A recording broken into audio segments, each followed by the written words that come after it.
Hello বন্ধুরা, তোমাদের কাছে আমি আরেকটা রেসিপি নিয়ে চলে আসছি অলিকা বেসরকার শিলিগুড়ির থেকে।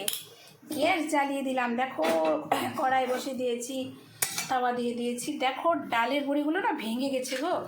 ডালের বড়ি আর এই যে পাঁচফোড়ন, শুকনো লঙ্কা, আর হলো তোমাদের হচ্ছে আলু, মিষ্টি কুমড়া, তারপরে ছোলা কচু, তারপরে কী জানি বলে এটাকে, ঝিঙে, বেগুন, আর এই দেখো পুঁই দিয়ে একটা আমি চচ্চড়ি বানাচ্ছি, তোমাদের সাথে একটু শেয়ার করছি।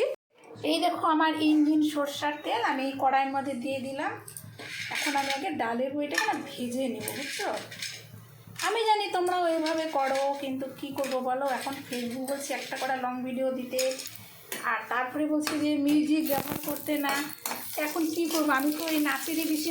তারপরে দেখো ডালের বড়িগুলো উঠিয়ে নিলাম, আর একটু তেল তো লাগবেই দিতে, তাই না। আমি যেহেতু এটা সর্ষে বাটা দিব না, তাই একটু তেল দিয়ে দিলাম, পাঁচফোড়ন দিয়ে দিলাম, শুকনো লঙ্কা দিয়ে দিলাম। দেখো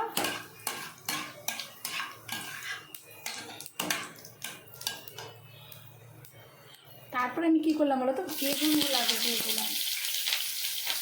বেগুনগুলোকে না দেখো বেগুনটা লাল লাল হয়ে যাচ্ছে। তারপরে আমি কী করলাম বলো তো, কচু। এখন আমি সবই একবারে দিয়ে দিচ্ছি সবজিগুলো, বুঝছো। আবারে ছিটে গো গায়ের মধ্যে গো। তারপরে দেখো আমি এই যে লবণ দিয়ে দিলাম, হলুদ দিয়ে দিলাম,